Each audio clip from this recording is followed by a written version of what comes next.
Ya esta vez, con mucha nostalgia, podemos decir por última vez, al menos de este púlpito, la carta de Tito, la carta de Tito. Ya hoy, por la gracia del Señor, vamos a dar por culminada esta pequeña, pero creo que sin lugar a dudas, ya terminando, podemos decir valiosa carta. Amén. Ha sido muy valiosa la enseñanza y la forma en la cual Tito nos habla de dos realidades muy importantes: la sana doctrina y una vida de piedad, una vida de santidad. Así que le invito a abrir Tito, capítulo 3. Vamos a estar del versículo 12 hasta el versículo 15, que ya sería el final de esta eh, increíble carta. Quisiera que me acompañara a leer. Vamos a leer juntos, si se le es posible. Lee la bendita palabra de Dios, la cual dice lo siguiente: cuando envíe a ti a Artemas o a Tíquico, apresúrate a venir a mí en Dicópolis, porque allí he determinado pasar el invierno.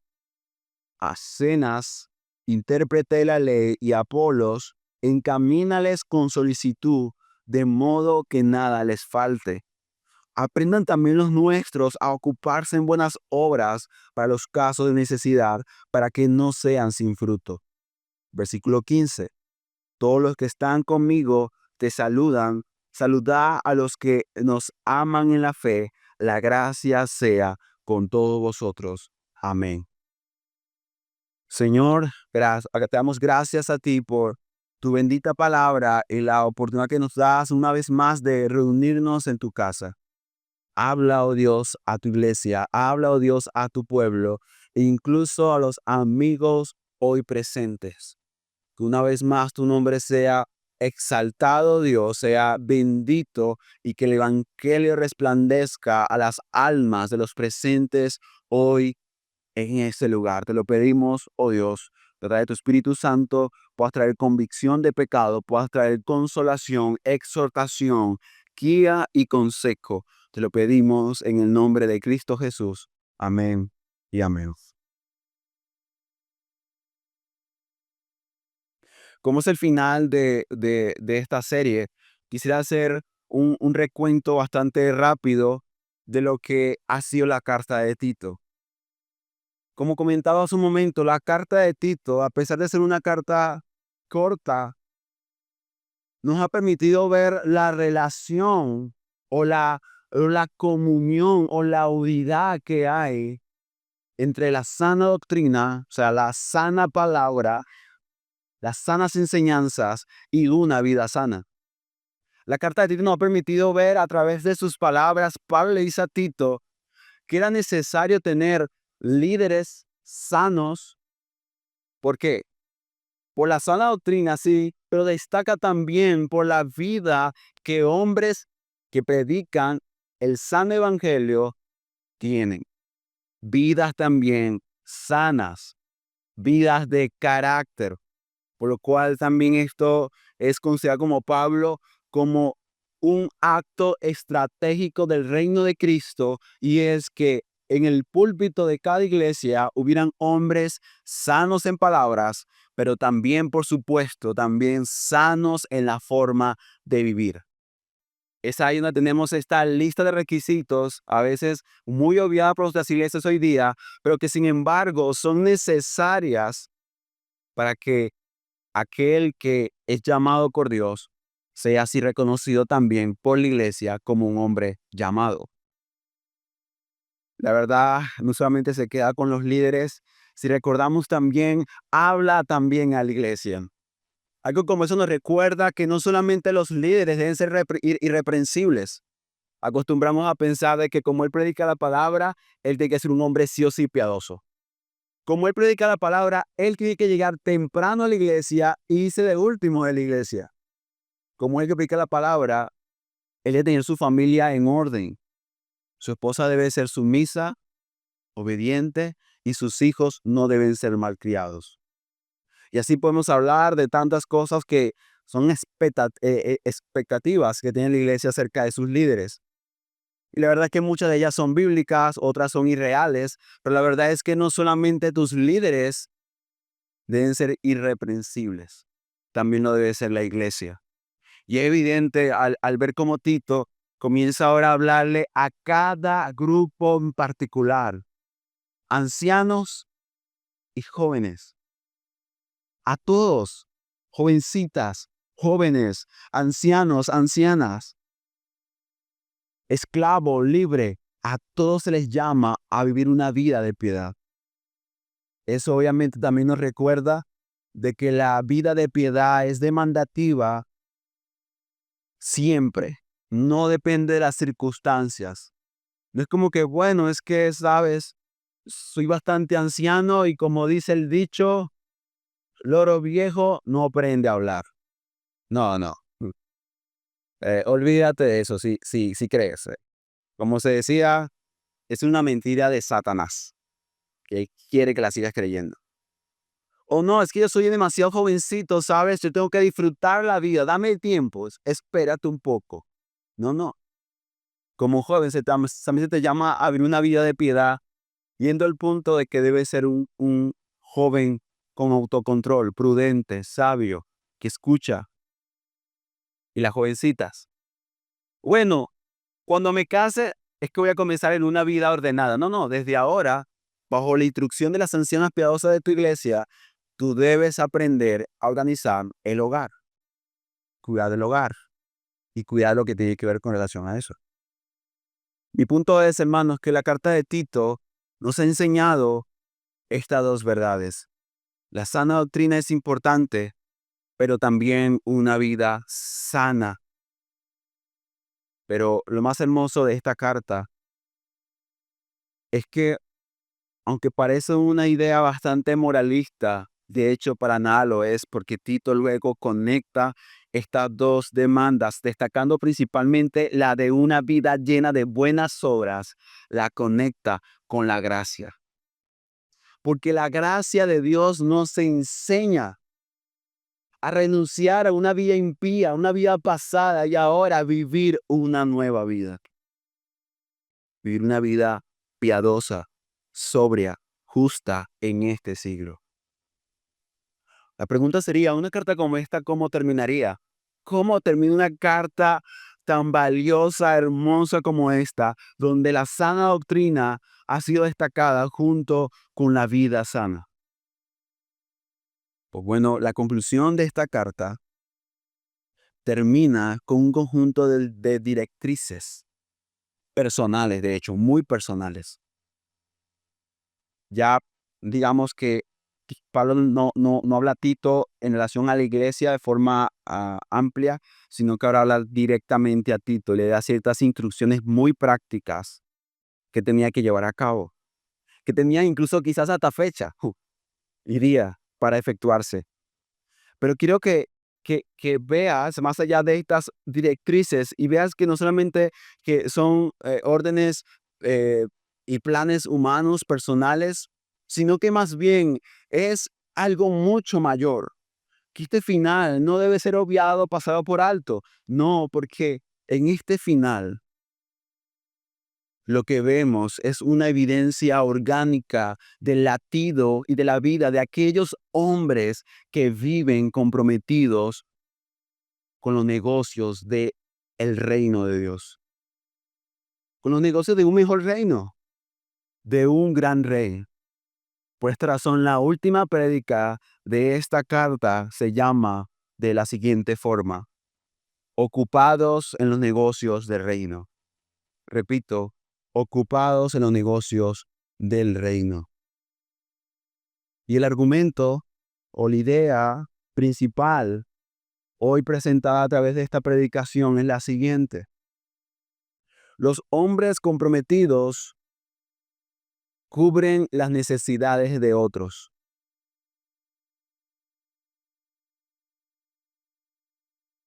Repito, los hombres comprometidos cubren las necesidades de otros. El bosquejo o puntos a tratar son dos, principalmente. Primero, llamados a cubrir necesidades, de versículo 12 hasta el 14. Llamados a cubrir necesidades. Y el segundo punto, una despedida afectuosa. Sin más preámbulo, ahora sí vayamos a nuestros versículos. Primer punto, llamados a cubrir necesidades. Pablo le dice a Tito, cuando envíe a ti a Artenas y a Tíquico, apresúrate, le dice Pablo a Tito, a venir a mí a Decápolis, porque allí he determinado pasar el invierno. En el primer versículo 12 se dan cuenta, Pablo le está diciendo lo siguiente, mira Tito, yo he planificado lo siguiente, voy a enviar a estos dos hombres para que tú puedas tener, digamos, la oportunidad de salir de la isla de Creta y venir a encontrarme, para que te encuentres conmigo en Decápolis. Se dan cuenta, es una planificación, ¿saben? Es algo que se está planificando, es un orden que se tiene. Pero si se dan cuenta, hermanos, lo que Pablo está diciendo a Tito es que le sirva. Si se dan cuenta, lo que Pablo está diciendo a Tito es, Tito, sírveme. Porque piensen que Pablo está diciendo, mira, Tito, voy a enviar a estos hombres a la isla de Creta para que tú salgas de esa isla y te encuentres conmigo. La pregunta es, ¿qué va a hacer Tito encontrándose con Pablo en Decápolis? Pablo no lo dice, pero lo que sí sabemos por certeza y seguridad que iba a pasar era que ahora Tito le serviría a Pablo. Algo que de hecho ya estaba haciendo en la isla de Creta. El punto es el siguiente. Pablo le está ordenando a Tito que le sirva. ¿Y ustedes qué creen o piensan que va a hacer Tito? Eso, le va a servir. Dice, ¿pero cómo está seguro? Bueno, Pablo fue el que envió a Tito a la isla de Creta. Y le dijo, ve a la isla de Creta y establece ancianos en cada ciudad. Recuerda capítulo 1. Hermanos, lo que quiero que veas en el versículo 12, primero, es que lo que Pablo está diciendo a Tito es, Tito, sírveme. Ahora, ¿qué dice el 13? Y, y esto lo hago para que vean la conexión de pensamiento o de idea. Versículo 13. A Cenas, intérprete de la ley, y Apolos, encamínales en solicitud de modo que nada le falte. Ahora, ¿qué pide Pablo en el versículo 13? Lo mismo. Tito, sirve. Lo que está diciendo es, mira, Tito, estos dos hombres tienen una misión que hacer y como van a pasar por la isla de Creta, te pido por favor, cuídalos. Dale lo que necesiten. Si necesitan comida, dale comida. Si necesitan alojamiento, alójalos. Si necesitan dinero para seguir su viaje, busca la manera, pero sírveles. Sírveles. ¿Y sabes qué se requiere en relación al servicio, hermano? Compromiso. Compromiso. Y aquí hay nombres que no conocemos, son nombres bastante extraños. Algunos no son conocidos ni siquiera bíblicamente porque no son casi nombrados por Pablo. Pero hay un nombre en particular que creo que sí te puede sonar si lees mucho o has leído mucho las cartas de Pablo, ¿cierto? Y ese nombre que está en el versículo 12, ese nombre es Tíquico, ¿no? Eh, ¿Quién es este hombre? Yo sé que no es lo más importante del versículo, pero sin embargo quiero rápidamente recordarte o recordar juntos quién era este hombre. Este hombre sí es nombrado en Hechos y en las epístolas de Pablo, por ejemplo en Colosenses 4:7, Pablo dice lo siguiente, en cuanto a todos mis asuntos, os informará Tíquico, nuestro amado hermano. Escucha lo que dice acerca de este hombre, fiel ministro y consiervo en el Señor. Luego, en Efesios 6:21, dice, pero a fin de que también vosotros sepáis mi situación y lo que hago, todo los hará saber. ¿Quién? Tíquico. Amado hermano y fiel ministro del Señor. ¿Quién era aquel hombre? Un servidor. Amén. Exactamente, un servidor, un siervo. Un hombre, según Pablo, fiel ministro. Fiel servidor. Era un amado hermano. Hermanos, Pablo está nombrando a este hombre que tenemos información de él y al otro que no tenemos información clara de ellos, pero lo que algo tenían en relación era que eran hombres servidores, hombres comprometidos con el reino de Cristo. Hermanos, ¿quién era Pablo? ¿Quién fue Pablo? Bueno, un hombre que se desgastó por la obra de Cristo. ¿Y quién crees tú que eran los amigos de Pablo? ¿Qué tipo de hombres, hermano? Hombres igualmente sacrificados por la obra de Cristo, hombres apasionados, hombres cuya llama ardía intensamente por la obra del Señor.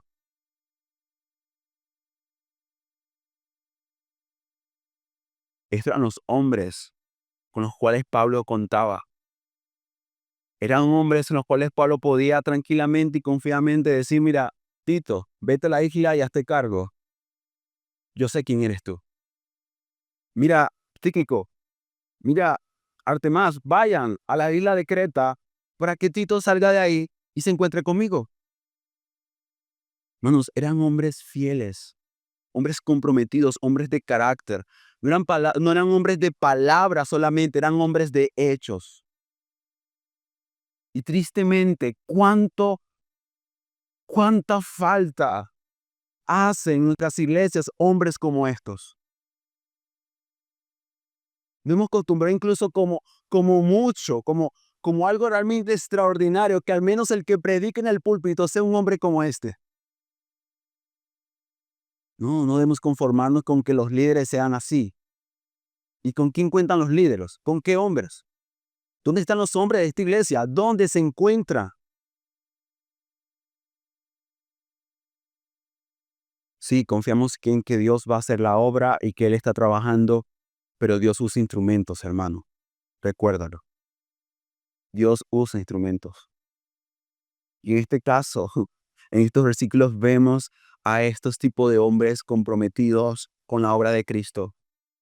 Hermanos, eran hombres con los cuales Pablo podía tener conversaciones significativas, realmente importantes.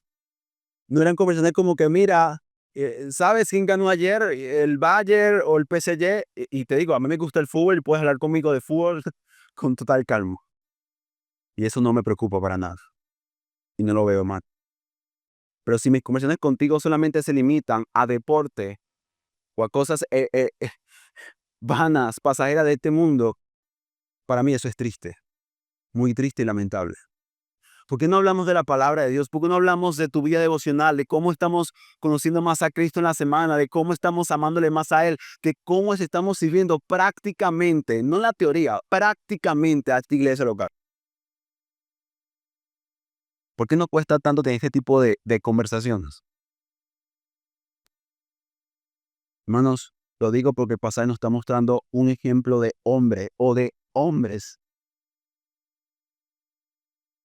en los cuales descansa en sus hombros la gran responsabilidad de que el reino de Cristo, el reino del Señor, se siga expandiendo en este mundo, en este su mundo. Es evidente que Pablo confiaba y descansaba en estos hombres y que de hecho estos hombres también eran importantes para que el ministerio de Pablo siga dando frutos evidentes. Hablamos claramente de Pablo y de su gran legado, pero a veces olvidamos los hombres que acompañaron a Pablo. Hombres con los cuales Pablo contaba, no solamente incluso para hacer cosas, sino incluso para que les acompañara, para abrazarlos, para amarlos y ser amado por ellos. Por eso es que Pablo quiere ver a Tito, quiere compartir con su hermano, con este joven ministro del Señor. Quiere intimidad con ellos. quería estar con ellos. Y creo que hasta este punto tú dirás, gloria al Señor, gracias hermano, porque con sermones como estos, eh, hombres llamar ministerios se van a poner las pilas, ¿no? Pero ¿sabes qué dice Pablo a Tito? Versículo 14, que no es solamente ellos los que deben hacer buenas obras. No, no solamente Tito, tú hazte cargo de esta familia o de estos hombres. Ocúpate de servirles, de cuidarles. Versículo 14 dice lo siguiente. Y aprendan, escucha bien, también. Esa palabra es importante, ¿cierto? Porque él también está diciendo, no solamente tú, Tito, debes hacer esto, sino que también los nuestros deben ocuparse en buenas obras para los casos de necesidad, para que no sean sin fruto. Otras versiones dicen lo siguiente, para que nuestros hermanos, para que nuestra iglesia, para que la iglesia también debe ocuparse de las buenas obras, como decía el punto, este primer punto, para cubrir necesidades y así, según Pablo, no se van a quedar sin frutos. Es evidente que en el versículo 14, este llamado a servir a otros y cubrir necesidades no es solamente para los hombres destacados de las iglesias, no solamente eran para los líderes o predicadores regulares o pastores o diáconos, también es un llamado a toda la iglesia.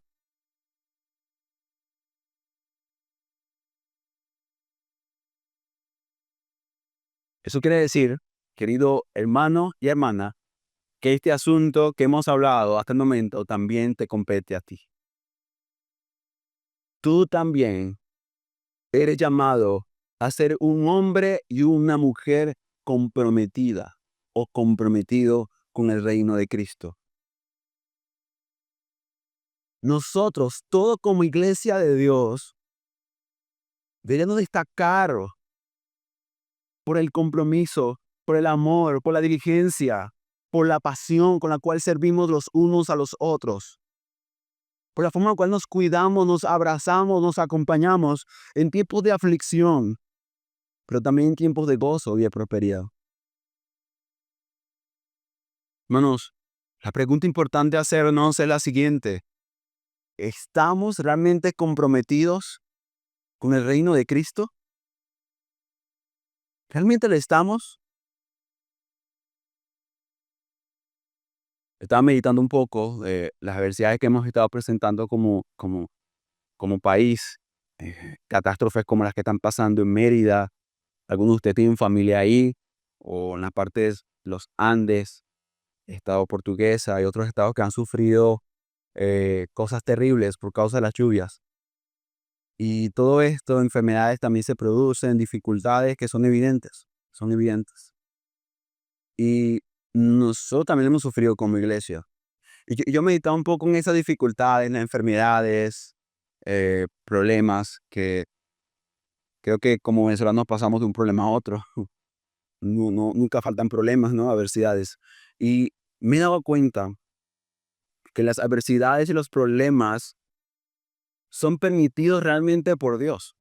Y usted dirá, claro, hermano, Dios es soberano. Sí, pero una cosa es decir, Dios es soberano, y otra cosa es digerir esa realidad en la práctica. Realmente Dios permite las adversidades y solamente en la mente de Dios habrán razones infinitas, muchas. Pero yo me doy cuenta particularmente de una, que Dios permite las dificultades y las adversidades en nuestra vida como cristianos para hacernos ver lo frágil que somos, para hacer ver lo inconsistente incluso que es nuestro cristianismo. Piensa un poco en enfermedad, lluvia, no sé, otro tipo de responsabilidad, eh, ejemplos en los cuales realmente se evidencia si somos hombres comprometidos y esforzados por la obra del Señor, o de hecho no lo somos. Hermanos, ¿cuántas veces no has llegado a tu trabajo enfermo? Y enfermo y quebrantado te ha tocado trabajar. A mí me tocó, yo estaba enfermo con gripe, pero en la casa estaba trabajando todavía. Y si no trabajo, ¿cómo se hace, no? ¿Dónde está el dinero para comprar comida? Pero ¿sabes qué pasa con nuestro cristianismo frágil? Nos da una pequeña gripe y decimos, hoy no voy a la iglesia, yo estoy enfermo. Un pequeño dolor de estómago, decimos, no, ¿para qué yo voy a la iglesia? Ah, complejo. Pero vamos al trabajo, llegamos al trabajo enfermos, a veces y quebrantados. Decimos, no, es que hoy está lloviendo mucho. Pero, ¿cuántas veces no ha ido a tu trabajo lloviendo también? Tú dices, no, es que si no voy me bota. Entonces tú sales, así sea lloviendo, te metes, no sé, agarras un paraguas o te forras con bolsas, pero sales y llegas a tu trabajo y estás ahí. Pero de repente llueve, está llovinando y tú dices, no, está lloviendo, no puedo salir. Si mojo me puede dar gripe. No, mejor no. Responsabilidades. Decimos, no, si no llego temprano al trabajo, me quitan el bono de asistencia, de responsabilidad, tengo que llegar temprano siempre al trabajo. Es más, llego antes de la hora, pero venimos a la iglesia a cualquier hora. Al fin, bueno, decimos, alguien tiene que estar ahí para quemar a la puerta. Llegamos después de la hora, bastante tarde. Hermano, no estoy promocionando un cristianismo radical, no, uno consistente, uno consistente. Si nos sacrificamos y nos hacemos lo que sea para cumplir con responsabilidades fuera del contexto de iglesia, lo cual lo debes hacer y es importante que lo hagas para que representes a Cristo en todas las esferas, en todas las áreas. ¿Por qué no lo hacemos en el contexto de iglesia? Solamente pregunto eso, solamente pregunto eso. ¿Por qué no lo hacemos? Les puedo compartir personalmente que mi trabajo, aunque hay muchos saben que yo trabajo desde casa porque mi trabajo no es en oficina. Algunos pueden pensar que, oh Jesús, bienaventurado tú porque trabajas en tu casa y administras tu horario como quieres. Y sí, es una de las ventajas, pero todo tiene un precio. Si yo hoy, mañana digo, no voy a trabajar, sino que no trato el día, sino que voy a salir a visitar a algunos hermanos o hacer otra diligencia, yo tengo que pagar ese precio. Porque el cliente espera el trabajo a una fecha. Entonces, ¿qué sucede? Me comprometo, estoy comprometido. Y me ha tocado a veces incluso no cerrar mis ojos por la noche para poder cumplir a plazo. Pero yo me preguntaría, ¿y cuántas veces yo haría un sacrificio similar, igual que ese, por amor a mis hermanos o incluso por amor a mi propia alma, que todos los días me pide palabra de Dios y comunión con Dios?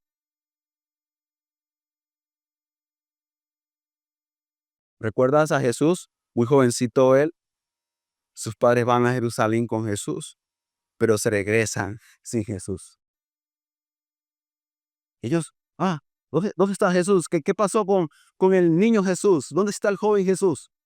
Y dicen la palabra que lo buscaron durante todo un día y pasaron los días y no lo encontraban.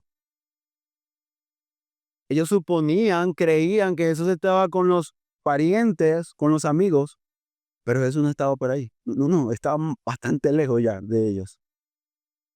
Y ellos buscando, ¿qué hacen ellos? Bueno, vamos a regresarnos a Jerusalén. ¿Y dónde estaba Jesús? En el templo, en el templo. Imagínate, ponte en la escena, los padres de Jesús angustiados, preocupados, y yo como hijo he sabido lo que es ver un padre angustiado y preocupado. De hecho, recordaba unas semanas atrás con mi madre, porque vimos una serie que mostraba esa imagen ahí donde la madre angustiada por su hijo y cómo sufren por una pérdida incluso de uno de sus pequeños, la muerte de uno de ellos. Lo doloroso que puede llegar a ser, y quizás tú sabes lo que es ese dolor, posiblemente. Pero yo recordaba con mi madre y decía, Es duro, ¿no? Es complicado. Y claro que lo es, me decía mi madre. Y recordando rápidamente momentos en los cuales yo me desaparecía y de repente llegaba a la casa Y mi mamá desesperada me decía, ¿dónde estaba Jesús? ¿Por qué no avisaba? Yo, mamá, pero quédate quieta. Ya llegué a la casa, ¿no? En uno de su ignorancia como hijo, pero el punto es la desesperación de estos padres, buscando a Jesús. ¿Dónde está Jesús?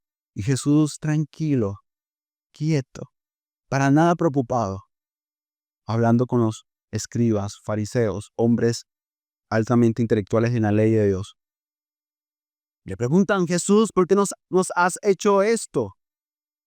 Le culpan. ¿Por qué has hecho esto, Jesús? ¿No sabes lo preocupado que estábamos como padres? Y la respuesta de Jesús es, ¿qué les sucede? ¿Qué les pasa? ¿Acaso no saben que en los negocios de mi padre he de estar? Oh, hermanos, ¿cuántos vivimos así? En los negocios del Padre, ocupados en los negocios del Padre. ¿Cuántos vivimos así actualmente? Los padres daban por sentado de que como son los padres, bueno, si los padres iban hacia allá, Jesús tenía que seguirles a ellos. Pero una idea bastante teológica, mucho más profunda, tú entiendes que este acontecimiento te muestra, un principio que te muestra es que Jesús no te está siguiendo a ti, tú debes seguir a Jesús. Tú debes seguir a Jesús.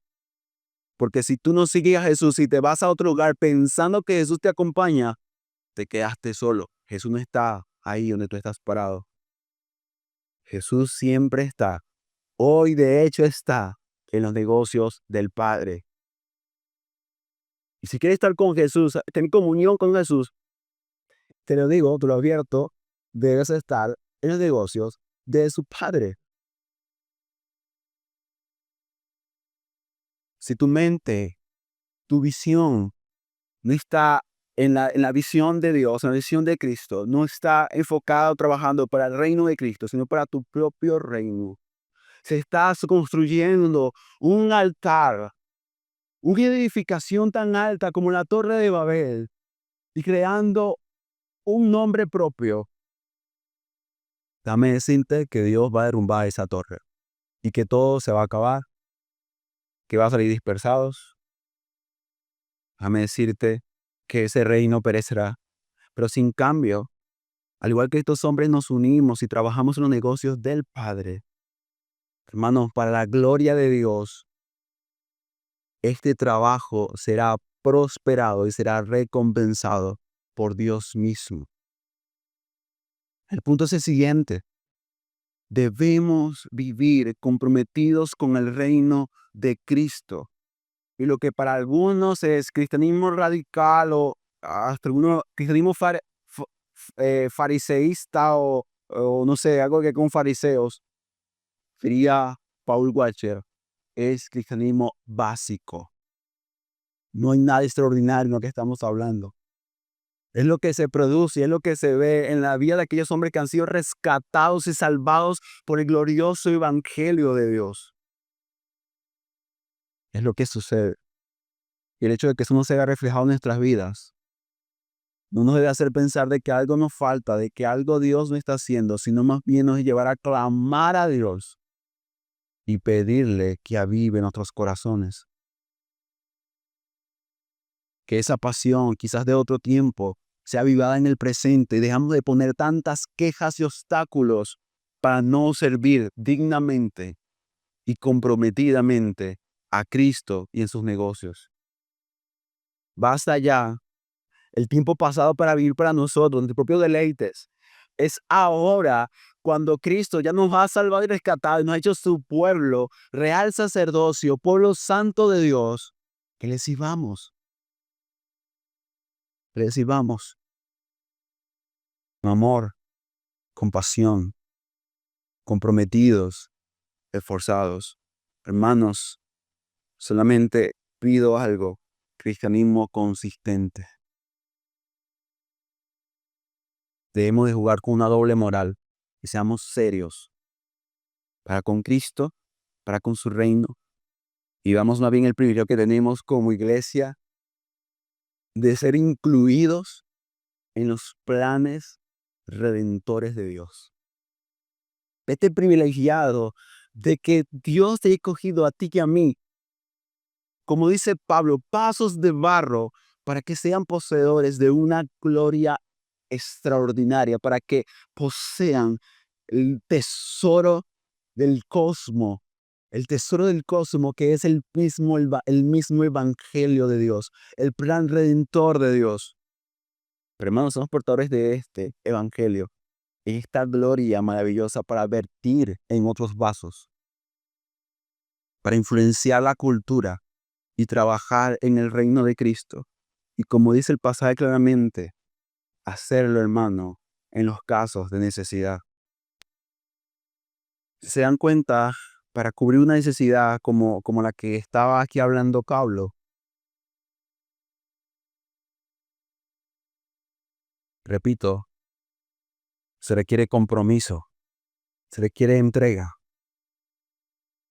Si Pablo delega estas responsabilidades a estos hombres, es porque confía y sabe que son hombres que quieren y desean hacerlo, y que lo que están esperando son oportunidades para servir, oportunidades para darse por otros. No están ociosos, no están distraídos, no, no. Ellos no están en el Coliseo Romano, no. Ellos están en la calle, caminando y predicando el Evangelio de Cristo. Y cuando hablo de caminando y predicando, no hablo simplemente de predicar el Evangelio como tenemos en la mente, no, hablo de todo, hablo de todo. Predicar el Evangelio en el hogar, la familia, el trabajo, en la iglesia, hablo de todo. Lo cual quiere, hermano, quiere decir que requiere tiempo, esfuerzo, dedicación. Así como requiere esfuerzo y tiempo la crianza, el trabajo y otros asuntos que estás llevando en este momento como persona. Lo que quiero decir con esto es que muchas veces no somos una persona confiable porque no nos hacemos confiables, no nos hacemos presentes. Como vivimos siempre en una burbuja, aislado de otros, otros no cuentan conmigo en caso de necesidad. Pablo ve necesidad y Pablo dice, Tito, ayúdalos. Pablo conoce a Tito. Pablo lo conocía. La pregunta es, ¿quién te conoce a ti? ¿Eres conocido por las buenas obras? ¿Eres conocido por ser un hombre servicial, una mujer que está dispuesto a servir a otros? Tú puedes decir, claro que sí, hermano, pero nadie se ha acercado a mí para pedir ayuda. Y tú te has acercado a otros para buscar ayudar. El punto es que todos somos responsables personalmente, particularmente, si estamos o no ayudando a los que lo necesitan. Como dice aquí, aprendan a hacer algo, a dar frutos en los casos de necesidad. Recuerda lo que hablamos hace un momento de cómo las aflicciones terminan mostrando lo frágil que es nuestro evangelio, nuestro cristianismo.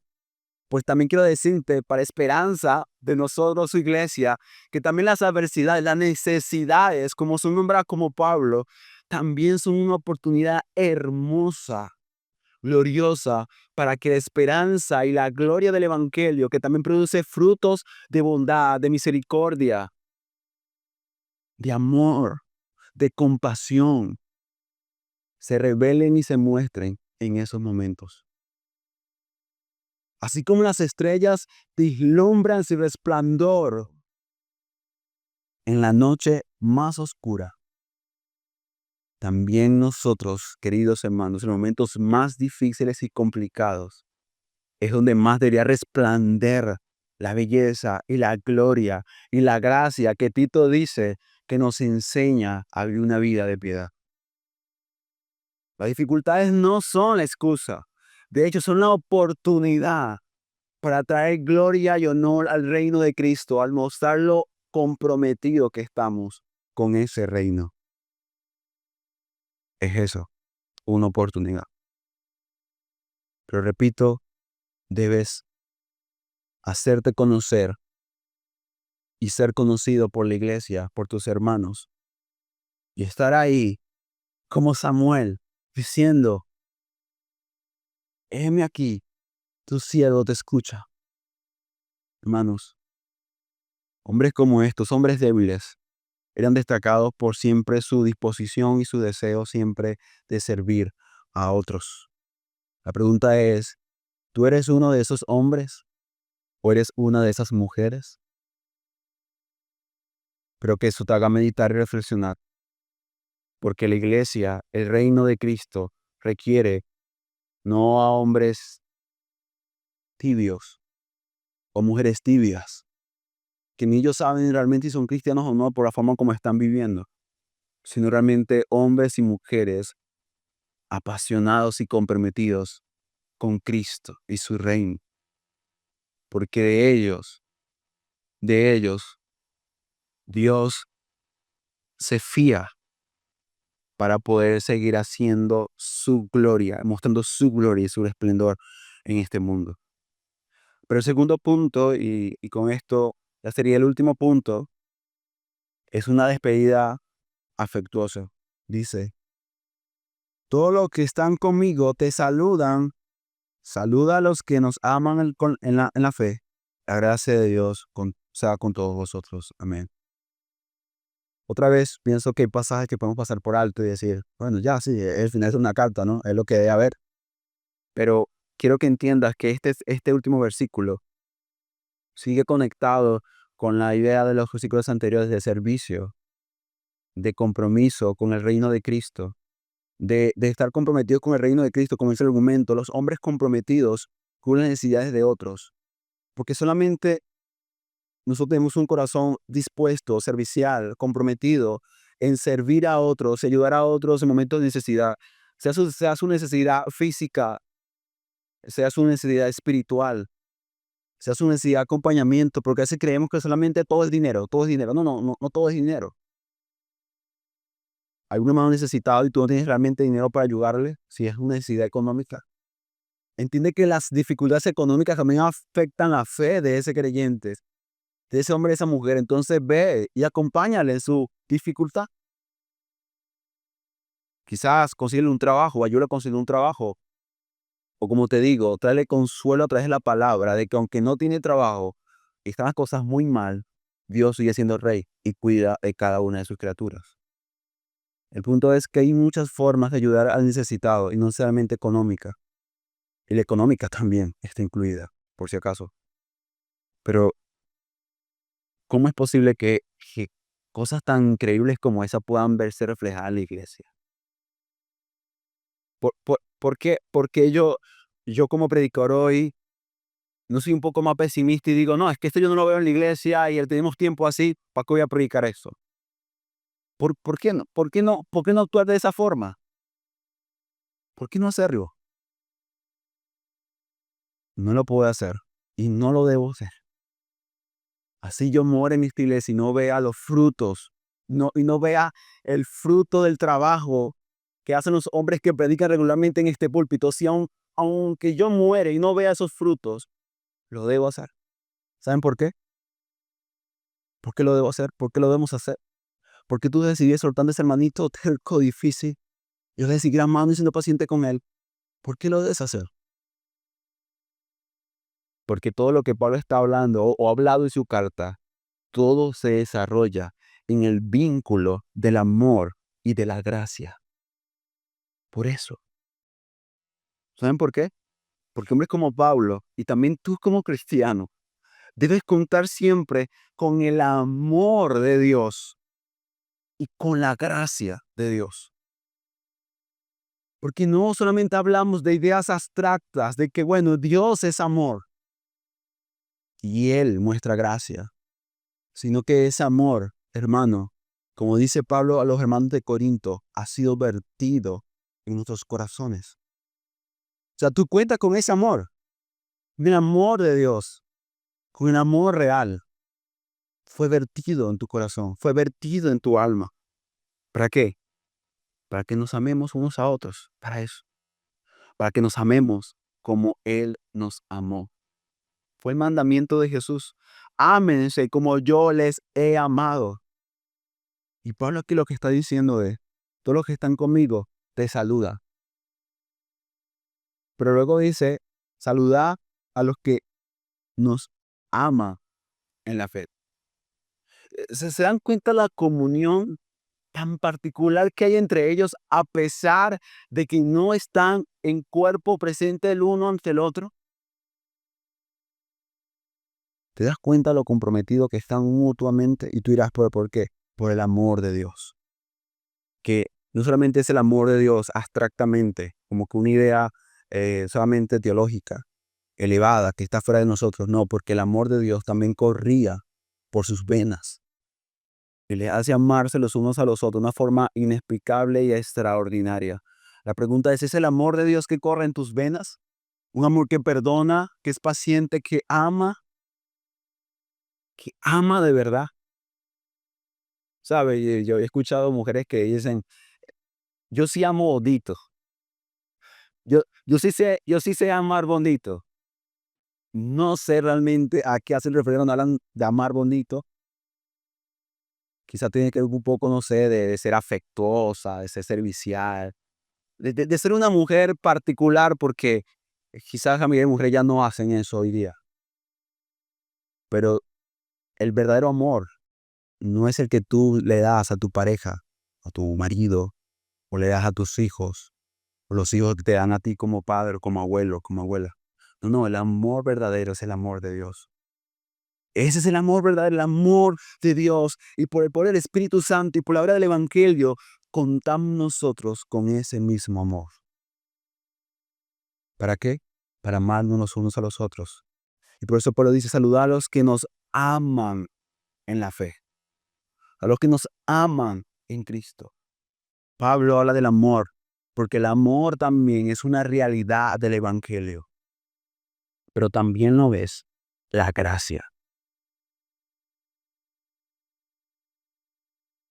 Por lo cual, Pablo puede concluir diciendo, la gracia, la gracia de Dios sea con todos vosotros. ¿Por qué Pablo dice esto?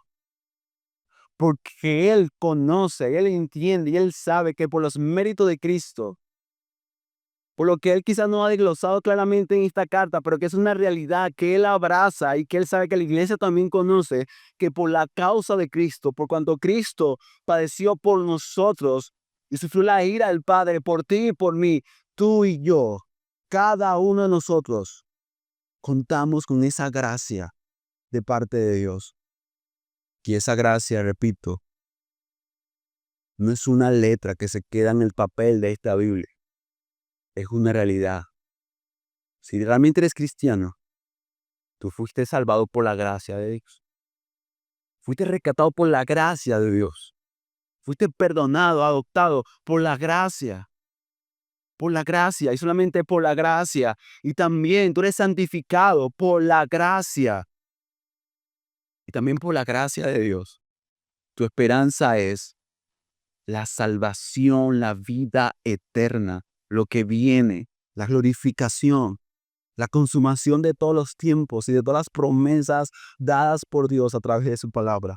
Todo es por la gracia. Por lo tanto, tú y yo podemos seguir predicando este mensaje, aunque si crees que siendo realista no ves fruto o evidencia de nada de esto, lo puedes y lo debes hacer. Tú debes hacerlo, aunque no veas a otro hacerlo. Tú ama, tú perdona, tú sirve. Aunque nadie más lo haga, hazlo, pero siempre en la gracia. Porque si no es en la gracia, quizás lo que hoy parece estar reverdeciendo y prosperando en tu vida se secará mañana. Solamente la gracia de Dios no solamente guarda tu vida para la eternidad, también guarda y preserva las buenas obras. Por eso Pablo, luego de haber exhortado a veces hasta fuertemente a, a Tito, a que exhortara también fuertemente a las iglesias de Creta, a una vida de piedad, una vida de santidad, él dice, la gracia está sobre vosotros. O sea, pueden hacerlo, pueden crecer, pueden madurar, que la gracia lo hace posible. Hermanos, descansemos en el Señor. Y aunque quizás a veces con esta serie llegaste a darte golpe de pecho y decir, yo no soy esa mujer, yo no soy esa jovencita, yo no soy ese anciano piadoso, yo no lo soy. Te digo, nuestro fin de predicar la palabra con autoridad y a veces hasta con fuerza, no es precisamente para que te quejes en el suelo ahí tirado, dándote golpe de pecho, diciendo, yo no soy, yo no puedo. ¿Sabes que yo soy salvo? No, no. Si tú realmente has creído en Cristo, te has arrepentido de tus pecados y has visto evidencias de que Dios realmente ha hecho algo en ti. Entre ellas, entre ellas, el ver tu pecado. Hermano, arrepiéntete y comienza a trabajar en la gracia. Yo espero por la gracia de Dios, se dan cuenta, por la gracia de Dios, que no en vano una carta como esta haya sido predicada en esta iglesia y que por la gracia de Dios, nosotros, ustedes, todos, o al menos una buena parte, aunque sea uno,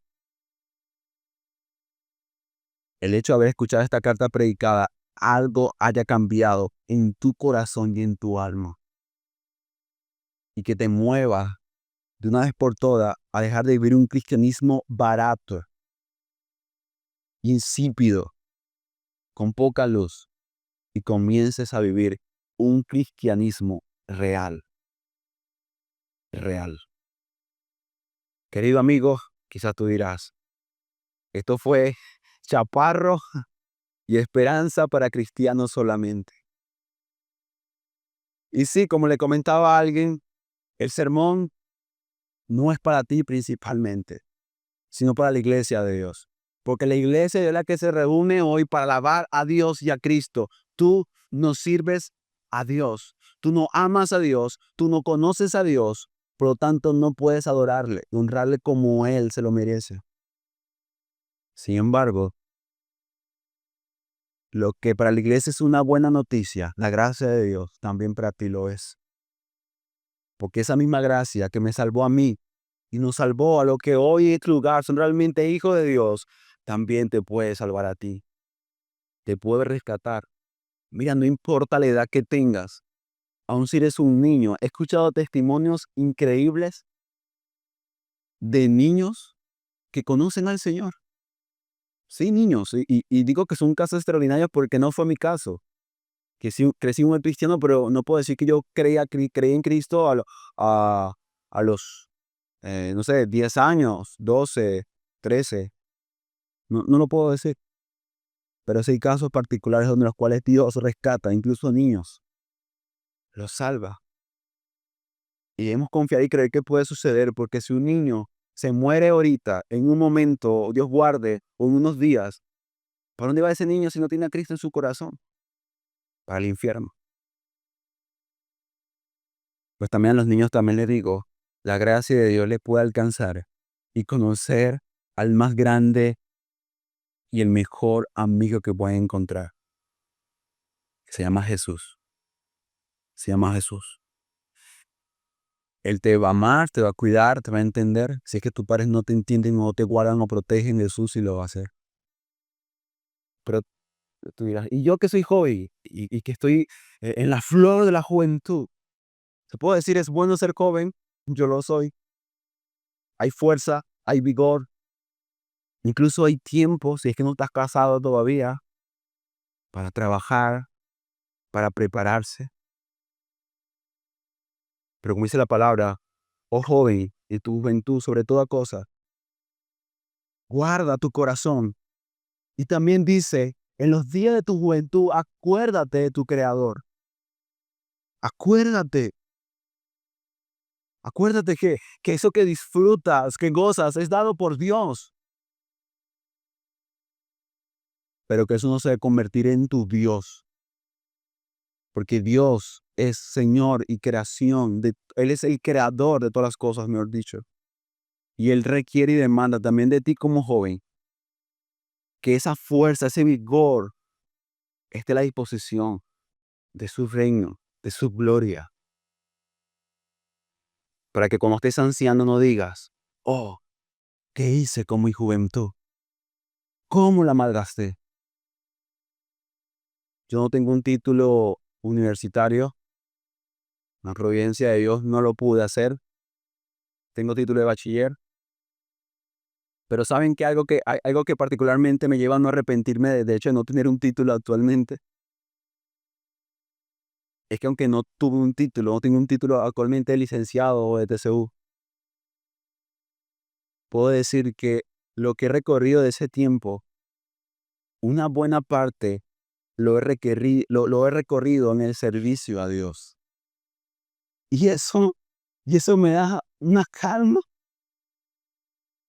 porque finalmente eso es lo que vale y lo que valdrá por la eternidad, no títulos.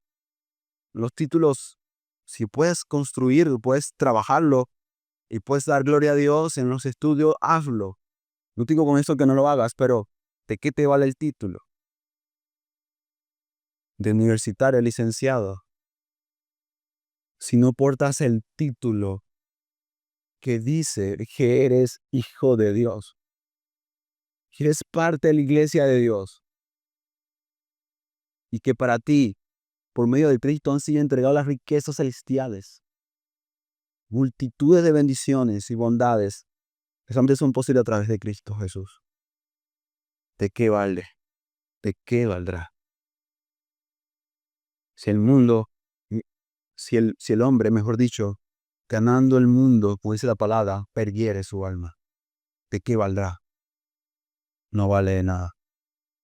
Por eso, oh querido joven, te lo recuerdo, busca al Señor, arrepiéntete antes que sea demasiado tarde.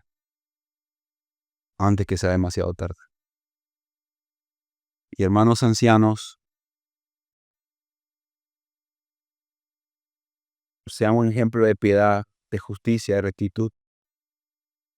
Y amigos ancianos, aunque parezca increíble el hecho, la verdad es que tú también puedes ser rescatado por la gracia de Dios.